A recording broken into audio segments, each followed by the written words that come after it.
Let's be friends. Have you not?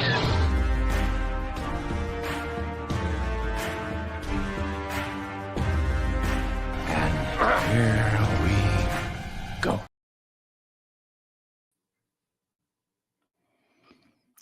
And good evening, ladies and gentlemen. Welcome back to the Ambassador Wing and another installment in the live Rewnd series. And tonight we are discussing Beetlejuice. Beetlejuice. And I hope you all have had a good weekend. Hope you all have a good week lay ahead of us. I have, as usual, dropped a link in the chat for those of you that might want to discuss the movie with me tonight. But before I do get into that, yes, I have released a video, but for those of you that may have not watched that as of yet, the news came in a few hours ago that for many of the Gen X generation and many generations since, we have lost a legend. We've lost an icon. We've lost James Earl Jones.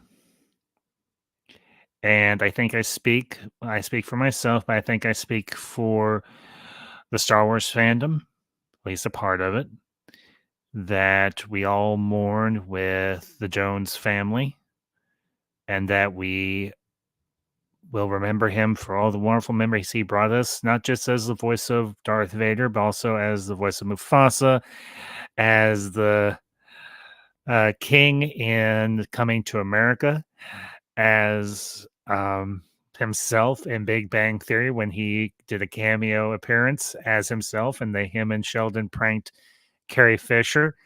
The Sandlot, the Jack Ryan movies, particularly Hunt for Red October, a personal favorite of mine.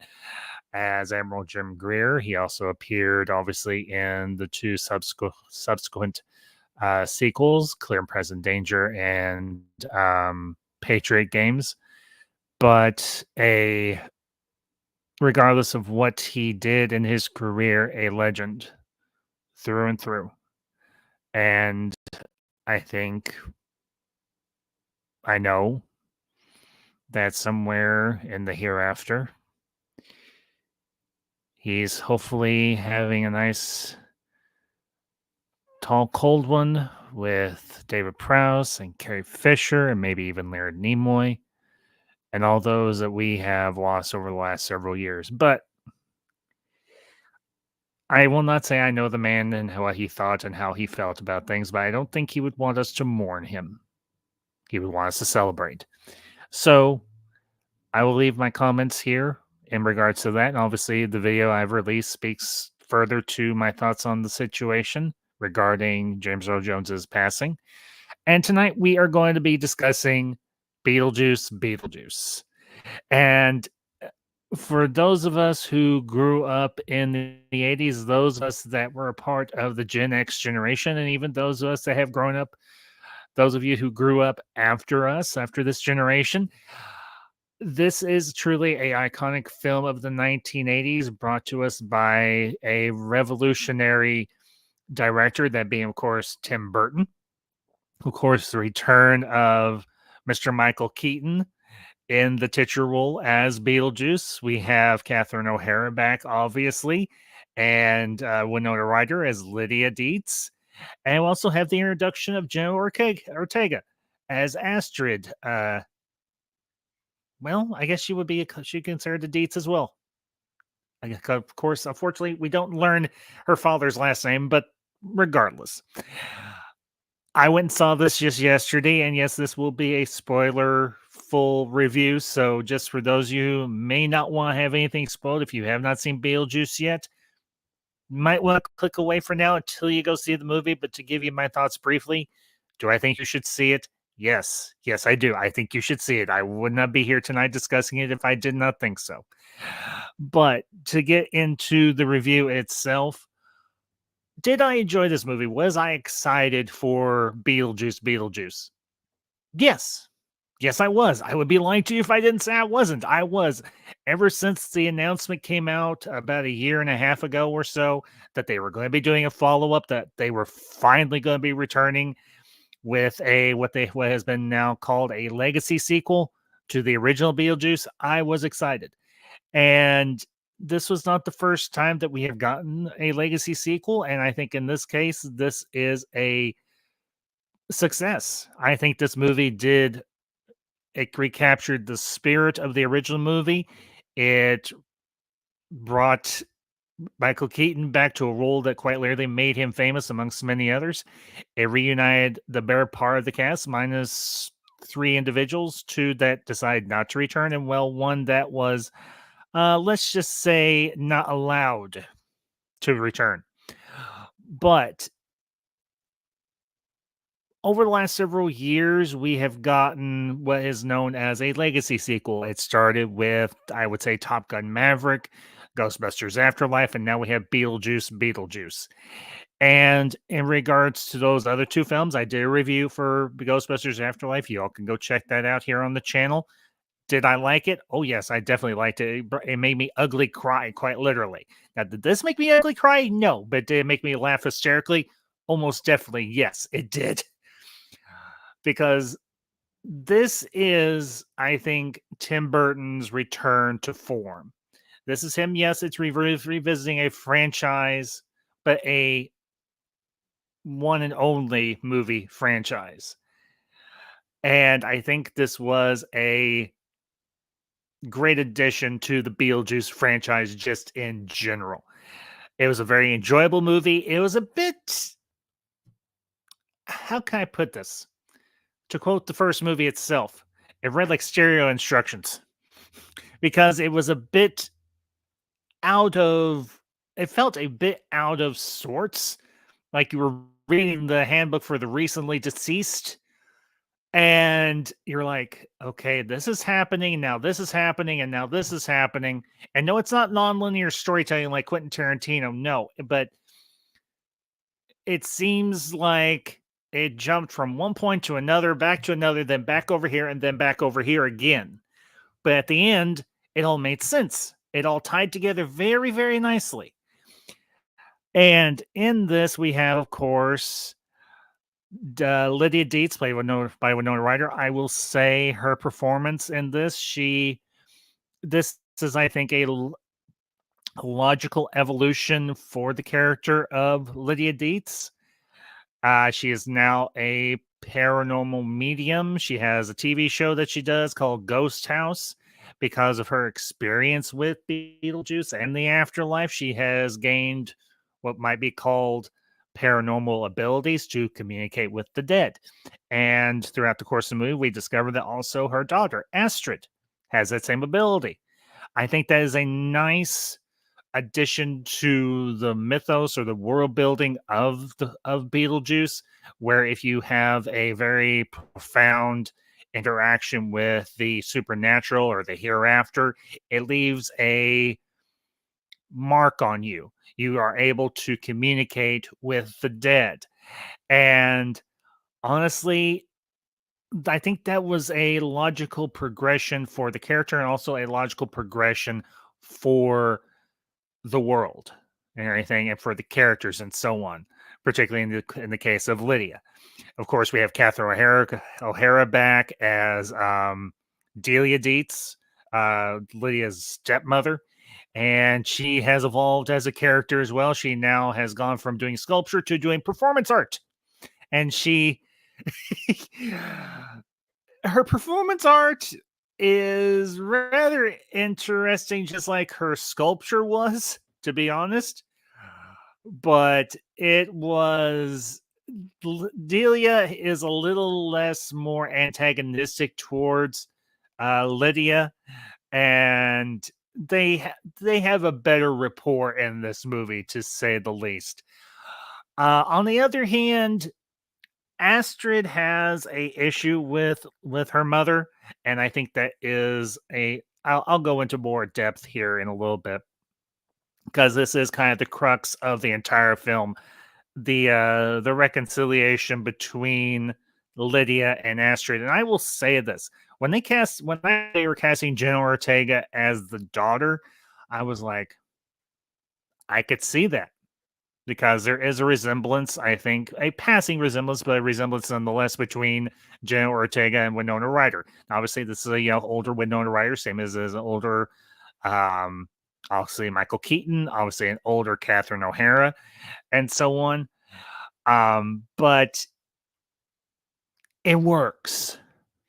And if you're wondering, well, where are the Maitlands? Where's Barbara and Adam? Well, they found a loophole and they were allowed to move on because obviously Alec Baldwin and Gina Davis have gotten older and so on, and they didn't feel it was appropriate for them to return because, well, ghosts don't exactly age, and they would have to do a lot of de-aging to make this work, and they just didn't feel like going through all that. And you know what? I can respect that. They wanted to let this movie stand on its own merits, and they wrote in a good explanation for why Barbara and Adam were no longer there. But to get a little more into the meat of the movie, how did I feel about the art design? How did I feel about the design of the world, especially of an expansion of the afterlife itself? We learned that there isn't just the main waiting room for the afterlife. There are other departments besides the caseworkers. There is a police department and there is a immigration department in the afterlife, which I think actually makes kind of sense because, well, not all ghosts are necessarily even tempered and want to behave themselves. Some of them want to do dumb things. And I will admit, these additions made sense to me. And as far as the set design and so on, they kept the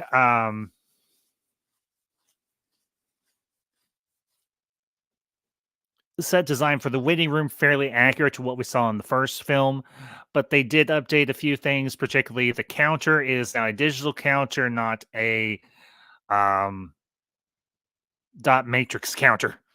So, and now, granted, you do pull a number, and it's always, well, massively long and complex, but it works. As far as the world of the real world or the world of the living, Winter River is much how you would probably remember it. It's not that much different from what we saw in the original movie. Obviously, it's been 30 years and so on, and it is updated. The Maitland hardware store obviously is no longer there, but it has been turned into a coffee house, which I think is actually fitting for the times. And I think it's a nice repurposing of the space.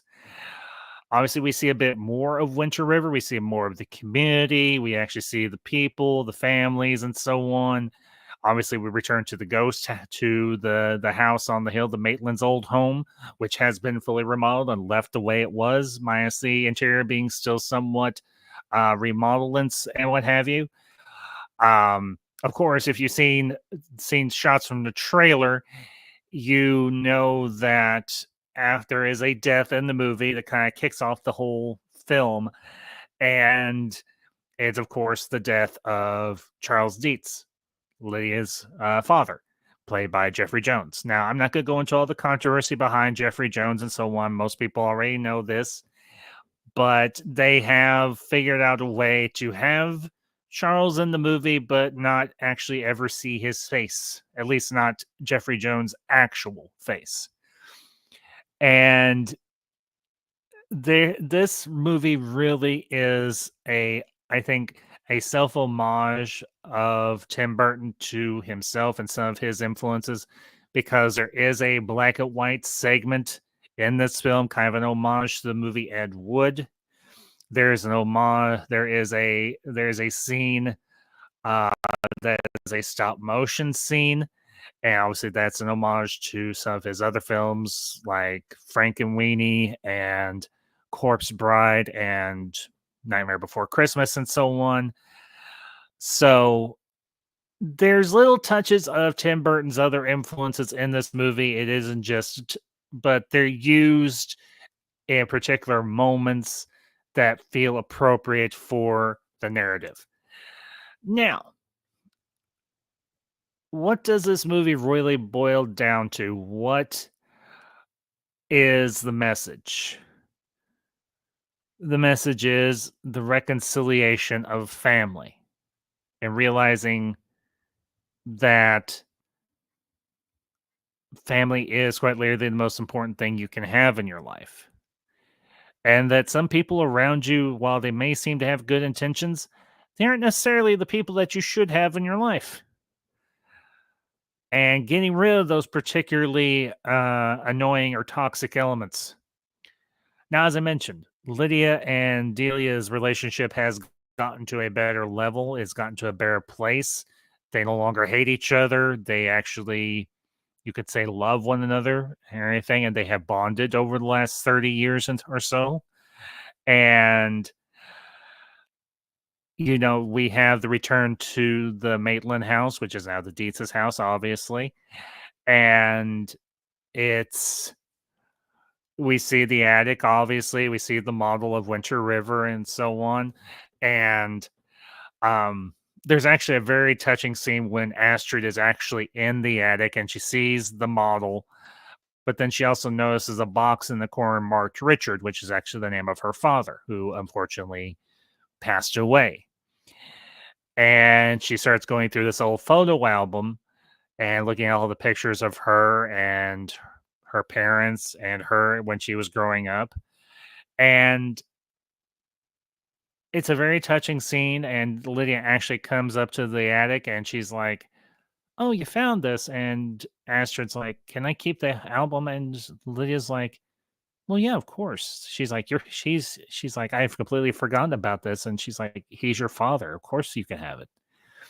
But then we have early on in the film, shortly after we discover that Charles Dietz has passed away, we get the man himself in all his gruesomely grimy glory. The man, Beetlejuice. And he's now in charge of a department that actually deals in bioexorcism. He actually has a legitimate position in the afterlife where he will actually they've kind of taken the chains off him and let him actually do the bioexorcisms to get rid of families or get rid of people, scare the living crap out of them, for people that don't want ghosts or don't want a particular dead person in their home, or, well, actually a living person in their home. And he's got, if you remember at the end of the first movie or throughout the first movie, we see this hunter and he has a shrunken head and we see the voodoo doctor sitting right next to him. Well, the shrunken head guys, there's a whole crew of them now. And there's Bob and John and Tom and Tim and I don't know who else. But Bob is the one that's the most visible of all of them. He's the one that has the most screen time. And at one point, Beetlejuice is using him as a decoy. And I'll get into why here in just a minute. He is using Bob as a decoy, and he dresses him up in the same type of suit that Beetlejuice wears, the black and white striped suit. Now, they do have a couple of cameo performances or anything appearances in this movie. One is an alum from one of Tim Burton's other films, and that, of course, I won't say who. All I will say is he was in Batman Returns, and that is all I will say. You're going to have to guess. You're going to have to go see the movie and figure out for yourself who it is, or, well, check out the credits. And now this one, they had two people add to the cast that I was kind of surprised, but at the same time, I wasn't. One is William Dafoe, and the other one is Monica Bellucci. Now, Monica Bellucci plays a character named Dolores, and she has a rather sordid history with Beetlejuice himself. I won't go into full details here because I don't want to spoil it, but the reveal of her character, let's just say that when Beetlejuice pulled that finger out of his pocket in the first movie and took the ring off of it, well, he may have underplayed just how much Dolores meant to him. And she's not too happy with Beetlejuice. So, the other one, of course, as I mentioned, is William Dafoe, and he plays an actor who was a cop when he was alive, who played an actor who was an actor that played a character that was a cop. Let me phrase it that way. And this character reminds me just a little bit of his performance from the first Boondock Saints movie. And I will admit, this is one of the standout performances for this movie. I loved William Dafoe in this movie. His character was funny and charming, and at times took himself a bit too seriously and kept forgetting that he wasn't actually a cop. He was an actor who played a cop, and he has a secretary that keeps telling him, boss, you weren't a cop, you played one. And he's like, that's why I love you. You keep it real. And it's the performance by Defoe is he carries some of the mannerisms from the detective that he played in Boondock Saints. If you've ever seen the movie, I have. And it's kind of over the top, but at the same time, very, very entertaining and very, very well within the world of Beetlejuice itself. And honestly, I have to admit, he didn't necessarily steal the show by any means, but his performance was a highlight that I did not expect to like as much as I did. Now, as for the dynamic between Astrid and Lydia, this is a mother and a daughter who are estranged from each other. And as I mentioned before, well, as let me go into a little more in depth as to why. Um, Astrid's father died. And as I mentioned, Lydia can communicate with the dead. And she can see all these ghosts and all these supernatural beings and everything else across the board. But the one person that Astrid wants her to talk to is her father. And for some reason, she can't. Now, we find out later on why she can't, because he pops up in the afterlife. But I won't say any more than that. But he does play a bit of a important role during Lydia and Astrid's time in the afterlife. So I won't go any further than that. But the chemistry, the dynamic between Jenna Ortega and Winona Ryder worked very well here. And by the end of the movie, when they've reconciled and she finally believes Lydia when she says that she had all these experiences and that the afterlife is real and that ghosts are real and paranormal hauntings are real. And Astrid has her own experience as well. And I won't go into a whole lot there because, like I said, I'm spoiling parts of this, but I don't want to spoil the whole movie for y'all just in case you have not seen it yet. Now, for those of you who don't care about spoilers, okay, fair enough. You want to be here, okay. I'm not saying you can't be, obviously, but I don't want to spoil the whole movie for you. But I do want to talk about particular elements of the movie without ruining your experience if you do happen to go see it if you have not already. But for me, I never had a falling out to any great extent with my mother or even my father.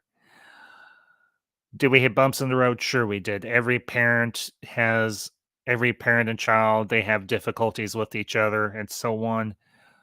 But considering the relationship that Lydia and Delia had, so um the relationship between the two of them works very, very well. And I do want to say hello to the chat to Derpy Entertainment. Derpy, I think this is your first time here, and I'm glad to see you. Unless you're unless you're an account that I know and you're just under a different name.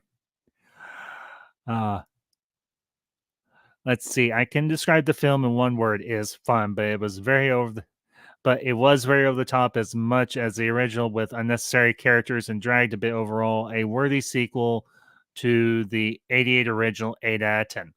Derpy, I cannot say I disagree with that. Did drag at parts. There is one scene in particular that I think goes on for a little bit longer than it should, and it is a musical number. So I do get what you're saying. But for me, overall, the experience was a positive one. And also to the chat, Price is Right reviews. Price, good to see you, buddy. And appreciate you stopping by. Hope you've been doing well. So, but to kind of go off of what Derpy Entertainment had to say, does this movie drag at points? A little, yes, but it drags for the sake of trying to build character.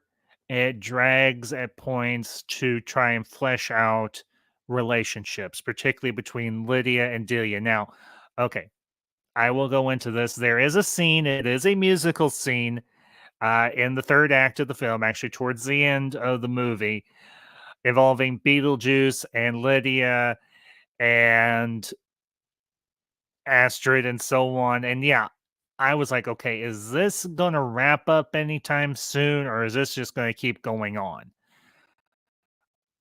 Thankfully, it finally ended, and I was like, oh, okay, good. Now, did I dislike the musical number? No, I didn't. But it was just, yeah, it was a bit too long for my liking. But what I did enjoy was the fact that the movie Derpy, I'm kind of split on that. It's 50% yes and 50% no. I did like the concept of Beetlejuice having an ex-wife, and I did like Monica Bellucci's performance, and no, not because of her looks, because literally of her performance. But I get what you're saying. So I did enjoy her. I did enjoy her performance. I did enjoy the character overall, but I can see where for some it might not be the best idea. But within the context of the film, it worked fine. So I think if I'm kind of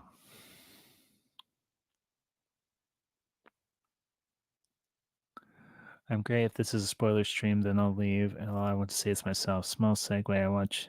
I sent you a fun fact about James Earl Jones that a lot of people did not know. Rest in peace. Yeah, Price. I agree. Yeah, and I mentioned that at the start of the stream, and obviously for those of you that follow me here on YouTube, you know I've uploaded a video regarding James Earl Jones's. Just quick segue, and then I'll get back on point. I have uploaded a video regarding my thoughts on the passing of James Earl Jones. You want to get a full rundown of how I feel? Go watch that video.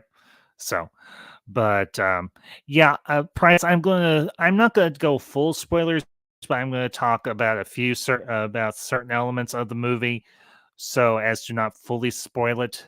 So, if you want to stay, by all means, stay. But if you want to leave, I don't ruin anything for you.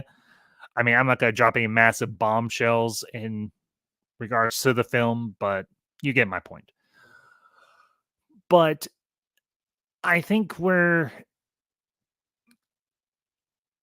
myself, did this movie feel overly long? No. As I mentioned at the start of the stream, did it feel a bit jumbled? Yes. But I think that was a bit of a okay, good. I think that was a bit of a I want to say it's kind of a meta text. Okay, not meta. It was a bit of an homage to the Handbook for the Recently Deceased, which does make an appearance in the movie and actually does play a part in the movie, but I won't say as to how or why. But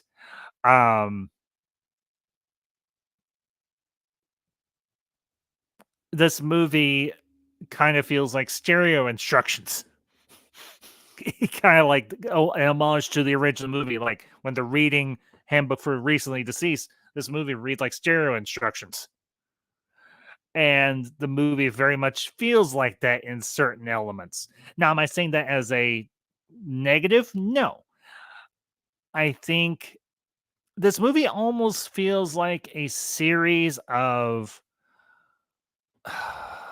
anthology scenes that have been jumbled up and put together and edited together into a movie, and somehow it all makes sense.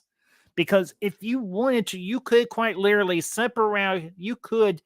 in a way, separate out the different storylines and have it all make sense, and it would flow all to the same point.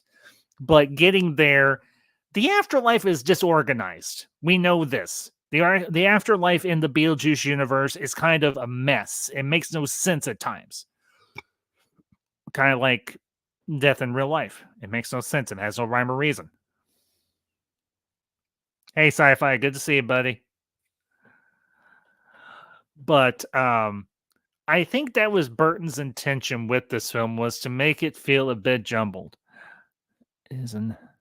For me, Beetlejuice as a franchise is another Casper's Ghostbusters spooky comedy popcorn franchise. So I won't lie, when I saw the trailer, the member berries just rush with me, smiling ear to ear. Yeah, here's the thing: are there member berries in this? Are there nostalgia winks throughout this movie? Yes, there are. Of course, there are. It's a legacy sequel. It's going to have that. It's part and parcel for the legacy sequel. But is it shoved in your face? No. It's not in your face. It's done with class. It's done with care. It's done with the right level of humor. And it's fun. That's, I walked out of the theater yesterday after seeing this movie, and I was smiling ear to ear because I had a good time. I never got to see the original Beetlejuice in theaters when I was a kid. I was too young and everything. My mom had dead. Well, my mom, because by 88, my father had passed away. But my mom didn't feel it was really appropriate for me to see a movie like Beetlejuice. But in recent years, with Blockbuster and everything else, I have a copy of Beetlejuice. Everything sits here on our collection rather proudly. And once this one comes out, I'll get it as well.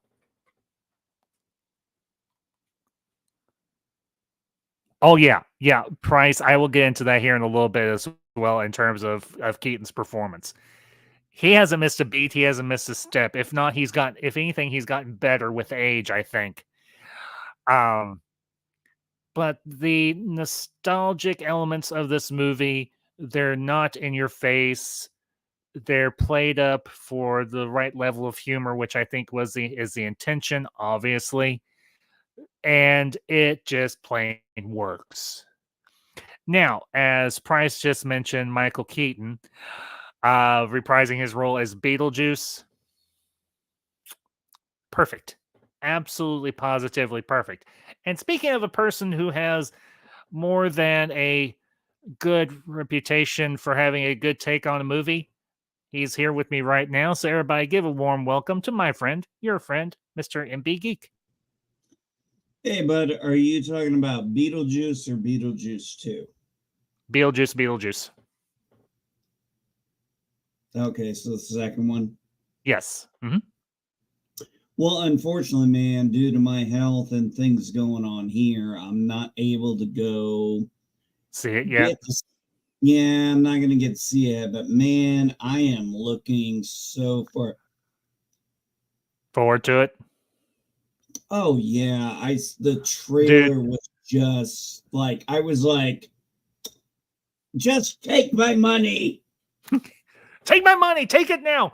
Well, they took my money, and I went and caught a matinee because it was a little bit cheaper yesterday, but I still wanted to support my theater and everything. So I will tell you, Geek, you and Madam Geek and whoever else decides to go with you, you all will have a good time. Trust me. I'll tell you this. My wife's not really into, she didn't really like Beetlejuice, but I guarantee you, Run away! No, I guarantee you, my daughter and her girlfriend, we could go together, and they are going to love it. Oh, good. But Okay. Tim Burton is, he's niche. Yeah, but he's kind of mainstream niche in a manner of speaking. So he's well known for a lot of different things, but this is one of the projects he's really well known for. Now, I will tell you, Geek, you will. I don't want to spoil it any more than I may have potentially have done so, but I'll talk a little bit more about Keaton. Imagine the Ghostbusters try to trap and hunt Beetlejuice in a spooky crossover. That would be that would be epic. Dude, I would love that. But the problem, okay, Warner Brothers and Columbia, so Sony / Columbia. I don't know how they could negotiate the rights on that, how they would split the profits, that they would split 50-50. But man, that would. Whoa, he would play havoc with the boys. Freddy versus Jason. I mean, why couldn't this happen? That's true too. That is true too. I mean, you could do. Hey, you could go this way. You could go animated. That might work better. Yeah, actually, that might work better. Go the Beetlejuice cartoon style we all saw back in the day. Mm-hmm. And, I know what you're talking about.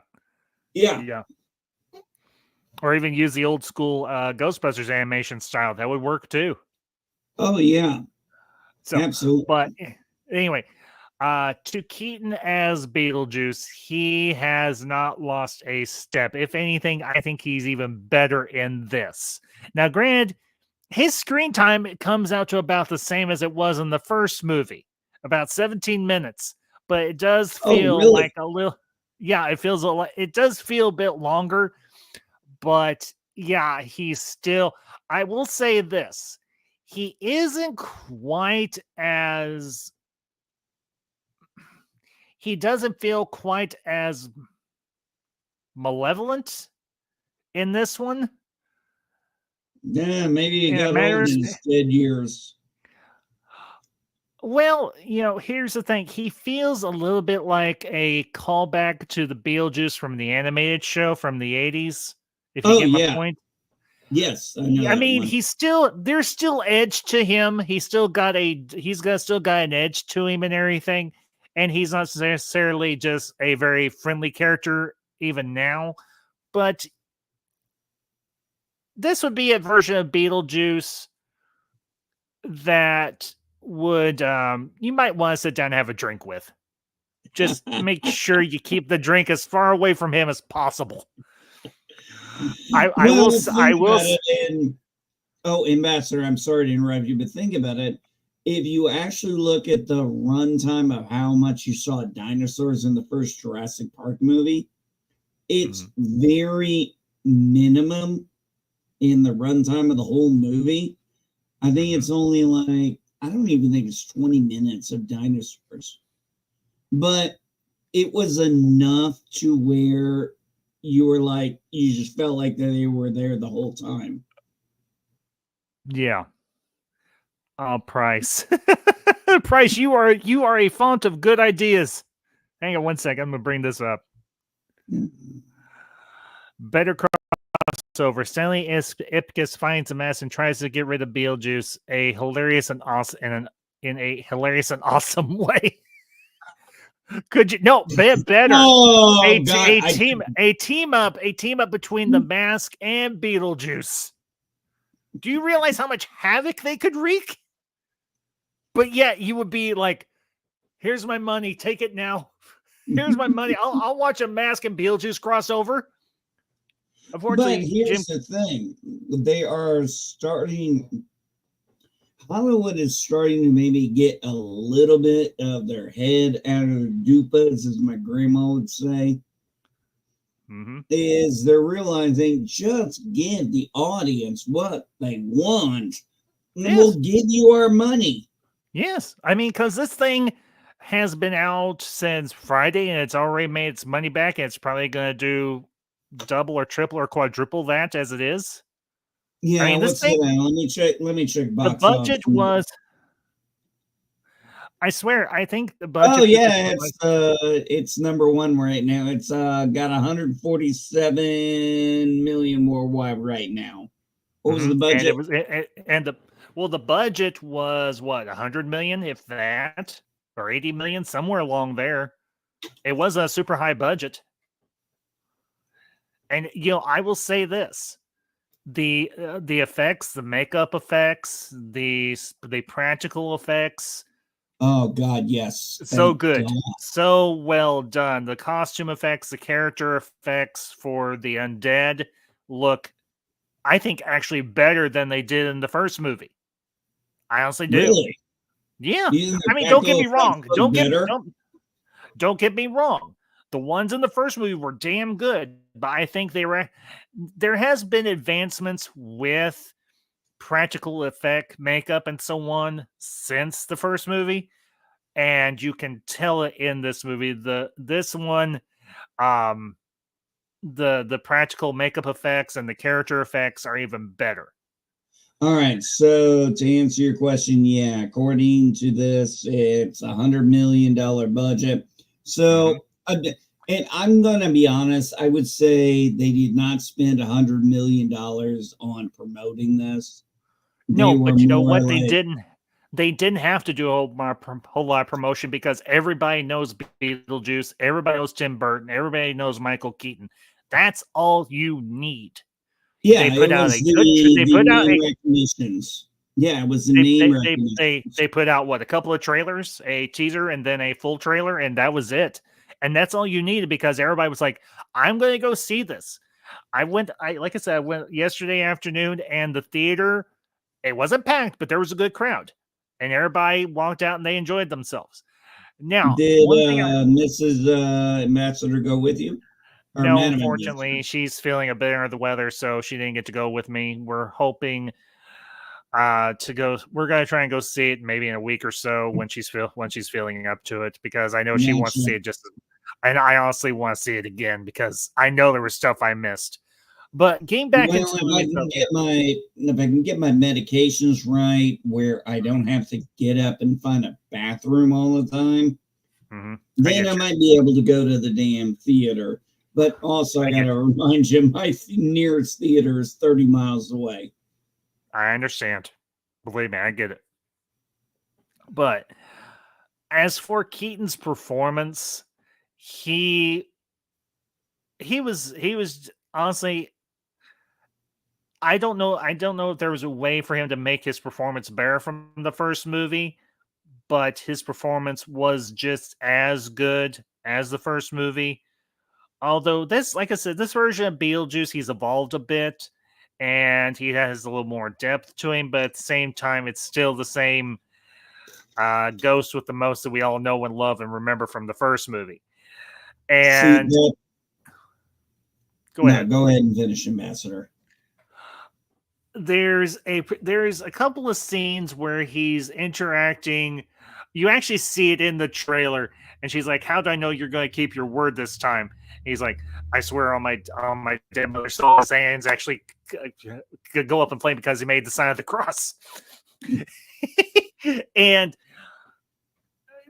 okay, they can't draw a door to get into the afterlife.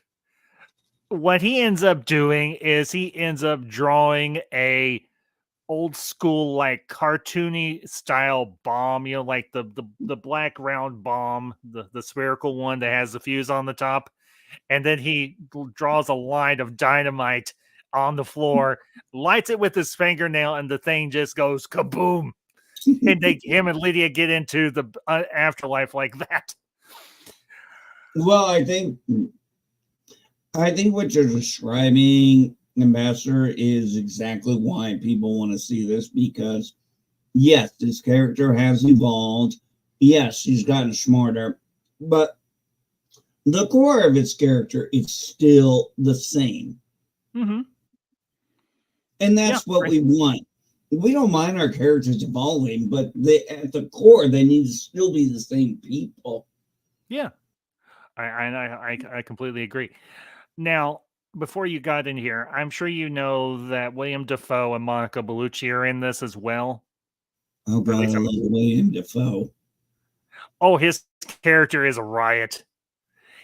Okay, this is not a big spoiler. He plays a dead actor who was a cop, who played a cop as his most prominent role, and he still thinks he is a cop, but he has this secretary and everything. Because here's the crazy thing, and I don't think this would be a massive spoiler for you either. In the afterlife, there isn't just the waiting room or the hallway or whatever. There is the police department, there is a dry cleaner, and there is the immigration department in the afterlife. And everyone is as absurd as you can probably imagine in the afterlife.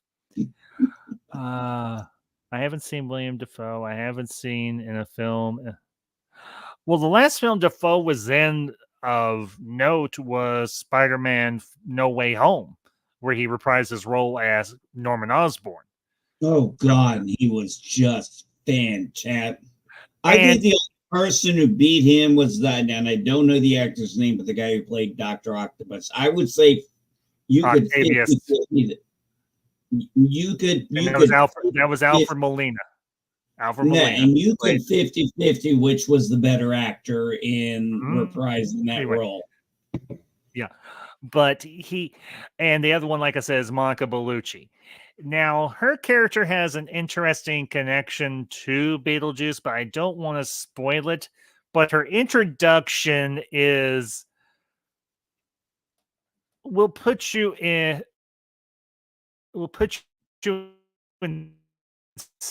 stitches to use a pun. She's beautiful, she's deadly, and you can believe that her and Beetlejuice had a connection in the past. Now, I won't say how far in the past, but just know that they had connection in the past. And that's all I'll say. But William Dafoe as the actor, the cop actor. Let's see. Funny and ironic, we did get a somewhat crossover with Jenna Ortega as Wednesday Addams being a Beetlejuice. LOL. Just oh my gosh, that would be good too. Price Wednesday Addams meets Beetlejuice.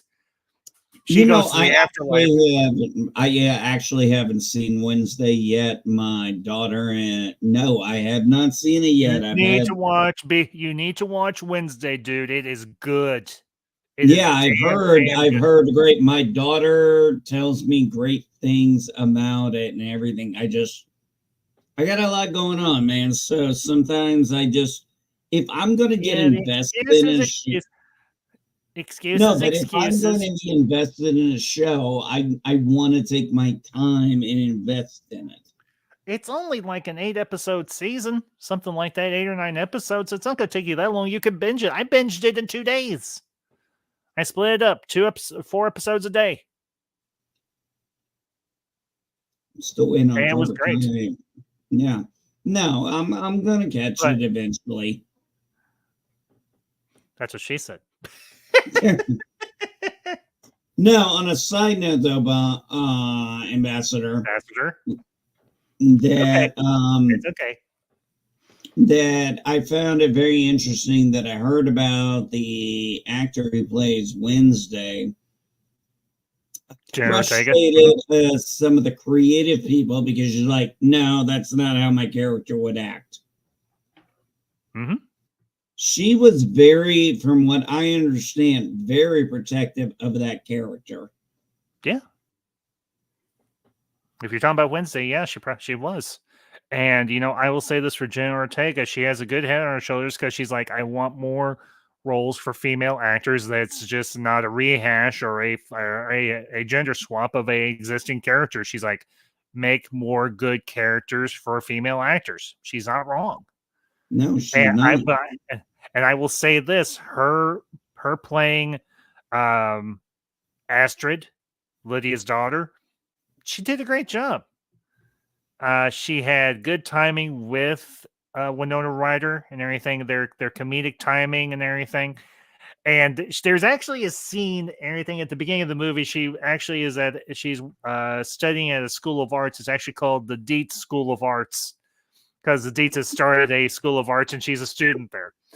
And all the kids tease her because they know who her mother is, because Lydia, oh crap, I don't want to spoil too much for you. Okay, you've seen the trailer, so you know Lydia hosts a show on the paranormal. That's all I'll say. And the kids tease her for it. And she says to them, yeah, look me up when you're on your third kid and your second marriage. And then we'll see who's laughing. And I was like, that would be something that young Lydia would say to somebody that was teasing her. Actually, that's something my daughter would say to someone who was teasing her. That is exactly something my daughter would say, because my daughter is so matter of fact. Mm-hmm. The other thing I will say in terms of the movie, not to spoil anything, is the writing in terms of the story and the dialogue. It all fits to the character who's saying it. It's not cringy. It's not forced. It's well written. And Burton, this really is, a lot of people are saying this is a return to form for Burton. It's not a reboot. It's not a reimagining. Yes, it's a sequel. I will grant that, obviously. But people for years have been asking Burton, are you ever going to do a sequel to Beetlejuice? This is the sequel. It has a natural flow that works. The characters are all interesting. They've evolved since the last time we saw them 30 years ago. And actually, it says in the movie, they say 30 years. They reference how long it's been since everything happened in the first movie. It's been 30 years. And it has the right level of homages to the first film. And I think even a little bit to the cartoon as well, because I think there are a few little winks and nods to the cartoon, because I think even Burton's self-aware enough to know, well, hey, there was a cartoon based on my movie, where instead of Beetlejuice and Lydia being antagonistic, where he tries to marry her, they're actually buds. They're friends. They get along. I always like Bones in that cartoon. The French guy. Yeah. Oh yeah. The French skeleton. Yeah, I remember him. Yeah. And with jogging every day. Mm-hmm. But honestly, I will say this, not to spoil anything further. If you are looking for a good time, if you're looking for a film, now I will say, yes, there is one F-bomb. And then there's actually 2 F-bombs in this movie. And Beetlejuice says both of them. But the second one, because it is a PG-13 movie, they do deliberately put a bleep over when he says the F word the second time. I can because see that. He knows, but you know what? Here's the thing. It works. It works because everybody laughed their head off when the second F-bomb dropped and they bleeped it. I'm like, I did. The whole audience was like, no, but it makes total sense. Yeah, it makes total sense. It's a PG-13 movie. You get one F-bomb. That's it. Yeah, exactly. We know that. They had to censor the second one, but you can say shit all you want, and yes, yeah, you can say shit all you want, but you can only get one F-bomb in. But yeah, well, here's the thing. I think, Ambassador. Mm-hmm. Top Gun Maverick was the sequel nobody asked for, but everybody knew, but nobody knew we needed. Yeah. And it gave everybody what they wanted. This was the sequel that everybody wanted and is pleasing all the fans. And I wonder if maybe Top Gun Maverick had something to do with that, and maybe that Well, was why it was maybe possible. And you know what? I can respect Tim Burton for waiting as long as he did because he's a very picky person. He's like, when I'm done with something, I'm done with something. He's very deliberate in how he works, and I think that's actually a benefit. I brought this up before you came in. Actually, I brought it up at the beginning of the stream. We've gotten over the last couple of years 2 very profitable, very successful, very well received, what is now known as the Legacy sequel. You mentioned one, Top Gun Maverick, the other one, of course, being Ghostbusters Afterlife. Fantastic movie, by the way. Both of those, yes, absolutely. Well, you know why that movie was so successful is because they brought literally almost all the original staff back. Yeah. Except for Harold Ramis and obviously but the thing was Rick Moranis Harold Ramis was in the movie, and then even when you saw him and you were pulling it, sorry, I know we're getting off topic here, but when you it's saw okay because I wanted to it was like everybody was crying. Yeah, because I did want to discuss this idea of this Legacy sequel. Is it something that is profitable? I think it depends on the franchise in which it's being done. Now, you could even say that Spider-Man No Way Home is a Legacy sequel because they bring back Tobey Maguire and Andrew Garfield for the other 2 Peters. I actually looked at that as...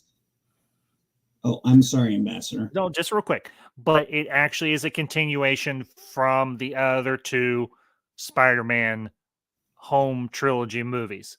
Homecoming and then Far From Home and now No Way Home. So, go ahead. Oh, I kind of took the way I looked at No Way Home was it was a coda to get answers to questions we didn't get with Spider-Man and Amazing Spider-Man. Yeah. And I thought they did it amazingly well.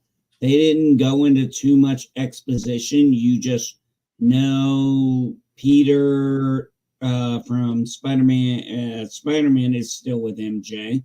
Mm-hmm. And he said it's complicated, but we worked out. And it's like, that's all I need to know. They're still together. That's it. Right. That's all I need to know. And then you look at, and I saw those interviews with Tobey Maguire, and you see his subtleties when he's looking at the other Peter and his MJ, and he's like, you see that look, and then we had that whole redemption for him, basically, where it was like, not again. Yeah, I mean, he didn't say he couldn't save his MJ, but he saved Tom Holland's MJ. And I mean, everybody's like, no. And then everybody saw the look on his face in the theater, and the whole freaking place erupted. And everybody's like, save him! Save her. Sorry, save her. I mean, everybody's like, and then when he caught her and you saw the emotions, I mean, everybody just felt it. It was like he got closure. And that's why I'm sorry, I'm a little passionate about that scene. I get it. Yeah. I felt like it was a good coda to Spider-Man and Amazing Spider-Man. Yeah, I agree. But here's the question. We so far have gotten. We'll keep it restricted to Top Gun Maverick, Ghostbusters Afterlife, and now Beetlejuice. Okay. Is there a place for the Legacy sequel? I say yes, as long as it's with the right franchise and it's done in the right way. Because you have to balance so many elements. You have to bring enough that's new in to not just have it be a Legacy sequel for the sake of a Legacy sequel. There has to be a story that needs to be told. There has to be a way to bring back, if enough of the original cast is available to be brought back, or that is interested in coming back, to bring them back, bring the characters back in a way that's logical. Now, in this movie, in Beetlejuice, they hit those two things. They hit the nostalgia with a little bit, the little nostalgic Easter eggs, and they hit it with the emotional weight of the development of the characters along with the new characters. That they hit that as well. I will say that is also true of Top Gun Maverick and Ghostbusters Afterlife. Now, I had not have a chance to see Ghostbusters Frozen Empire, but I was kind of disappointed to hear it didn't do particularly well. Did I hear correctly? Oh man, I'm gonna be honest. It really wasn't very good.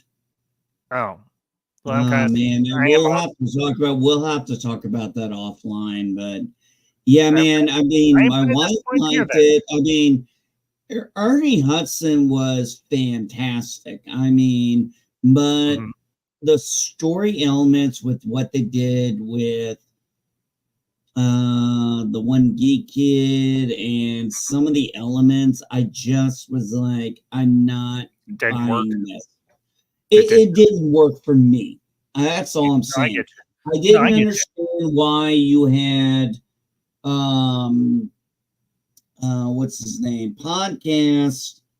you. No, Mhm. I get maybe why those they were there, but I was kind of like, wait a minute, you're telling me their parents signed off on them to be Ghostbusters? Are they 18 and they began? I was like, okay, but then they took the main character of the first movie. What's her name? I'm sorry, The I'm daughter of yeah, Egon, Carolyn, I think was her name, or Caroline, something yeah, along. exactly, and they turned it into a sideline thing and a daughter daddy issue and shit like that. And it Yeah, just but she had did resolved. not She had work for she had me. reconciled with Egon. That's weird. No. I'm talking about with her boyfriend, the Oh, guy who got it. played Ant-Man. Gotcha. Yeah, Paul Rudd. Okay, I get you. I get you. Yeah. And I mean, I was just like, why did you bring this element in? And I'm like, why are you all so hostile to her now? I'm like, I she's the get smartest person, most capable person, and everybody sidelines her you. I in get this movie, and you. Okay, it made no it didn't sense to work. me. Right. It just made no sense to me. It didn't work. Well, okay. Yeah, and that's all I'm gonna say. Well, let me ask you a question. Not to get too far off topic, but it does tie back into obviously the discussion for the movie here. Yeah. Is there either a one-off movie like Beetlejuice, or well, let's just keep it to that. Is there a one-off movie that you would like or you think deserves what we now call a legacy sequel from the 80s or the 90s? Do you is there a one-off movie from either one of those decades that you think deserves or warrants a legacy sequel? I'd be curious to see Legends redone, or not redone, but I'd be curious to see Legends with Tim Curry and Tom Cruise. Oh, Legend. Yeah, Legends. Sorry, not Legends. I got you. Legend. That's what I thought you meant. Okay. Well, the I only thing, actually very much, I very much love that movie and love the practical I've effect. never actually, I've never actually seen it all the way through. Much well turned to ice. Every goblin paradise. I have not seen Legend all the way through. I've seen clips of it. I've seen bits and pieces of it, but I've never seen it from start to finish. I'd actually think it would be interesting to see Well, now that. wait. Go ahead. Go ahead. No, I think it'd be interesting. That one comes to mind off the bat. Another one, wouldn't mind a Last Starfighter sequel. Oh, dude, don't get me started on that. No, I'm for it. I'm for it. But yeah. Now there is one that I did forget in terms of a legacy sequel. Blade Yeah. Runner 2049. Yeah, see, my whole thing with Blade Runner is I didn't really like it, and Oh, I had no interest in the sequel. It's just one of those things. We're geeks and nerds. We don't all like the same thing. no, we're not going to. But that's okay. Because Yeah, you don't I get your tried to pick watch card it to as vote a that way. kid. I tried to watch it as a kid, and I did watch it as a kid. And I watched it as an adult, and I just found it incredibly boring. You should watch it now as an adult. I think you might understand it better. Well, Just saying. actually, that was the funny thing I said about Dune. When I first read Dune, I didn't understand it. Like I Yeah, but how told old you were you when you before, first read it? 14. Exactly. Yeah, and then Exactly. what I tell you afterwards, I read it when I was Again. in my mid late 20s, and I was like, I freaking loved it. Mm-hmm. Long live the fighters. Yep. What else would you think of as a legacy sequel that you'd like? Maybe Enemy Mine? Um, Nah, that was a no. complete story. Never mind. No, I can give you one. I think it's one that people have been hollering for a while. Schwarzenegger's Conan.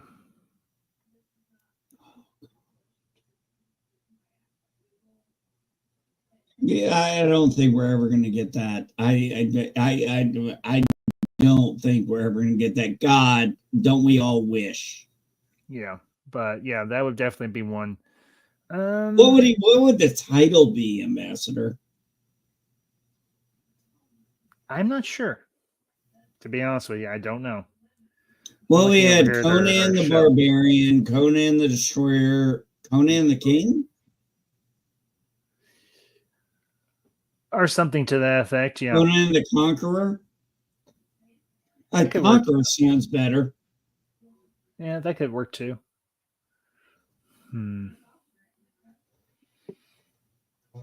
I don't know if he's still got enough in him to do it. Well, no, that wouldn't work either. Forget it. No, forget that one entirely. Hmm.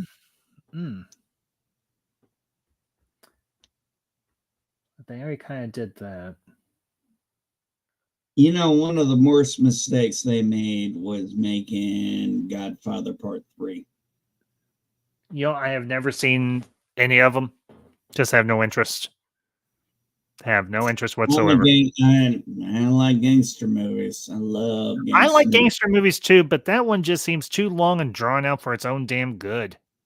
Well, I understand that, but here's the thing. How I watched it the first time? This confused the shit out of me. I didn't realize that I was watching Godfather 1 and 2 in chronological order on VHS. So when I tried to watch The Godfather 1 I was like, what the hell is going on here? And I'm like, it's not in order. And yeah, it's 7 freaking hours long. I get it. It's long, but it's amazing. Hey, Ambassador, Mm-hmm. leave the gun, grab the cannoli. That reference I get. That reference I You know totally what's funny? That was, you know what's funny? That was improv. I believe it. Okay. This is a extremely niche one-off that they did in the 80s and unfortunately didn't do as well as it should have. Oh, I like that.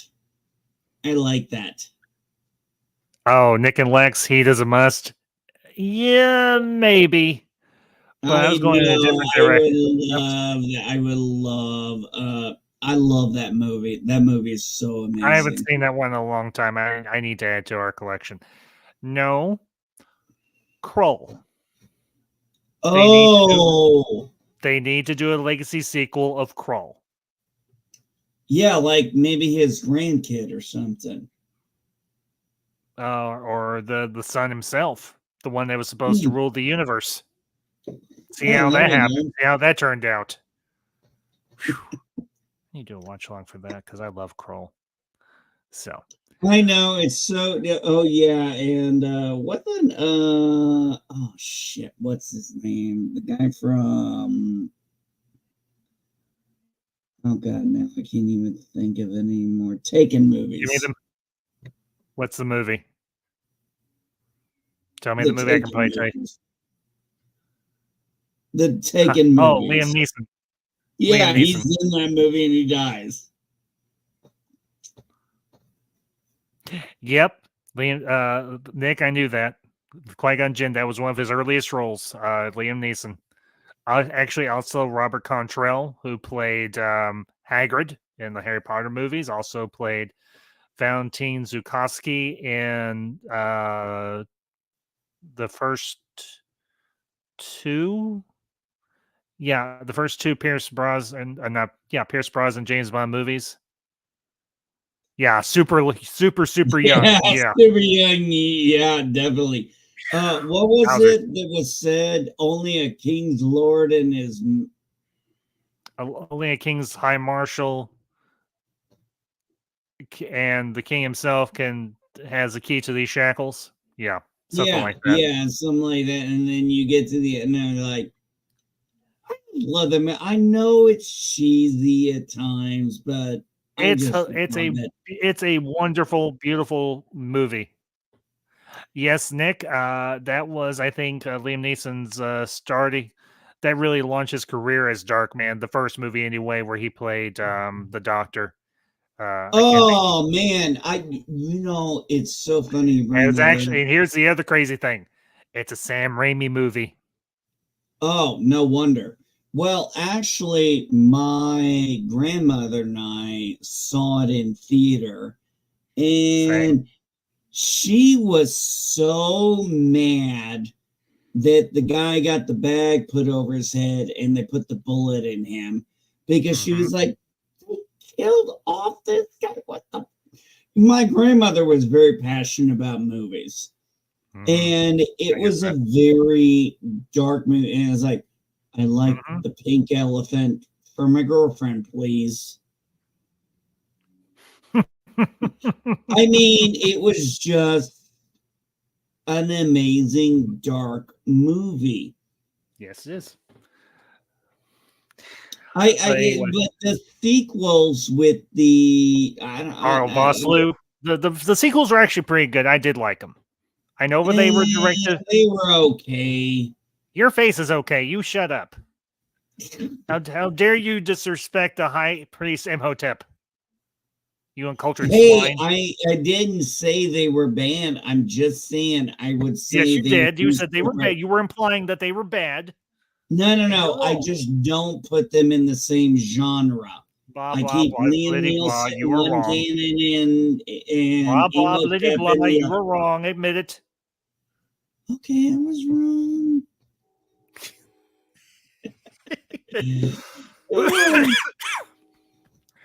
Emotep. But Emotep. getting back, to kind of start putting a bow, tie a bow on this to get back to the main topic of the evening. For those of you that they're watching us live, and those who catch us on the replay, do I think you should go? Though we did do a bit of we went on a bit of a digression. Yes, we did. But to get back to the main point of tonight's review, Beetlejuice. Do I think you should see it? Yes, absolutely. I give it a 7.5 out of 10 because like Wow. Jerp Entertainment had mentioned earlier on, there are a few parts where it does drag, but I do think those parts, at least 2 out of 3 of them where it drags, did give something positive to the story and to the characters. Like I said, I didn't want us to do a full spoiler review for this because I know a lot of people have not seen it yet, being it just did come out. But I did want to share my thoughts with y'all tonight in regards to. But in terms of performances and story and practical effects, the stop motion, Bingo. the stop motion segment involving Charles Dietz, that is hysterical. His death is as hysterical as how they portray him in the afterlife. He is literally So how would you rate the practical effects? Oh, the practical effects, I would give them an 8. They are good. I mean, could they be a bit better? Yeah, sure, but I always leave room for improvement, so I give them an 8. But the directing, the set design is at an IMDb 7.5 because then it's good. No, Nick and Lex, if Lex is there, this is the ambassadorial 7.5, which means it actually means a little bit more than IMDb.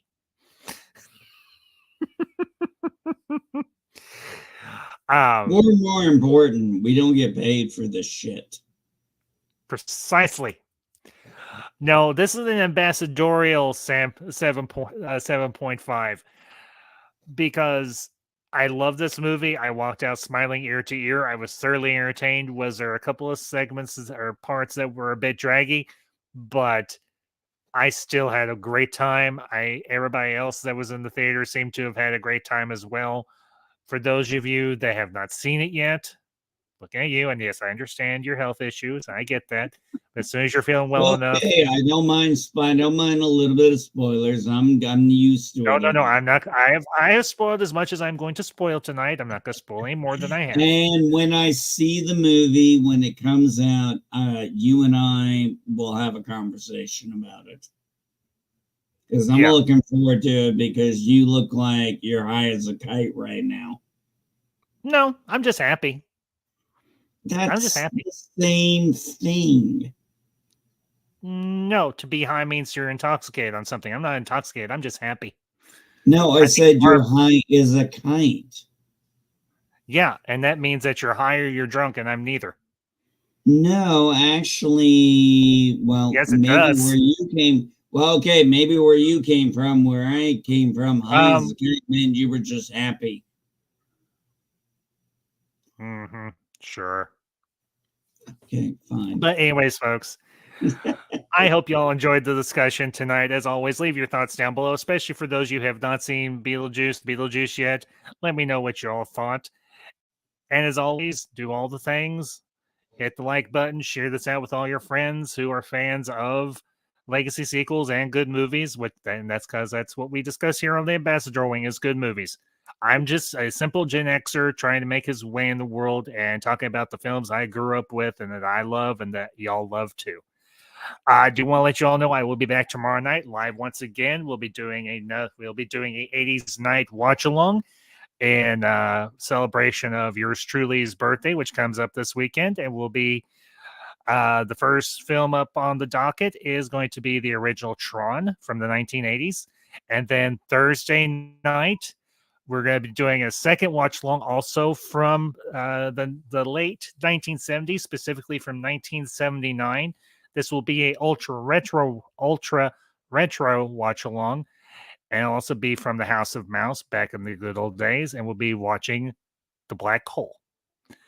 So hope to see you all here for that as well. Both of those tomorrow night. Will start time will be 8:30 Central, 7:30 Eastern, and on Thursday night start time will be 7:30 Central, 8:30 Eastern. So I will, of course, put these out on my socials. Make sure to follow me on Instagram and, of course, on X, or as I kind of call it now, Twixer. I like that. Twixiter. I like that.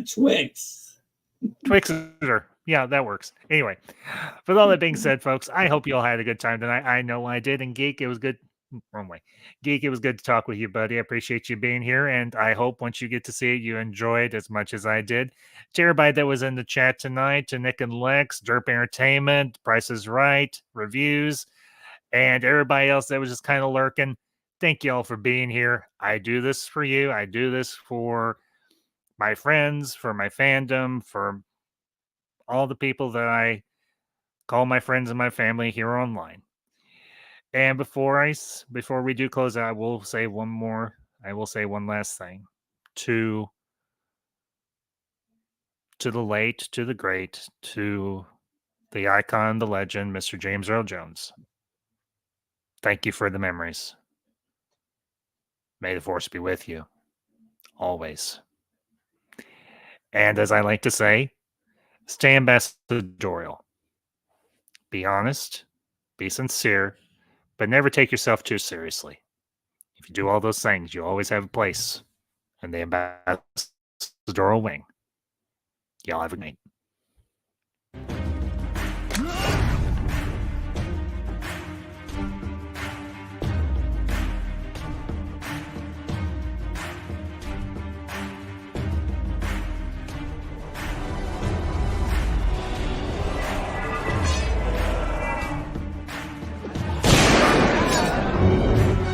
Let's be friends.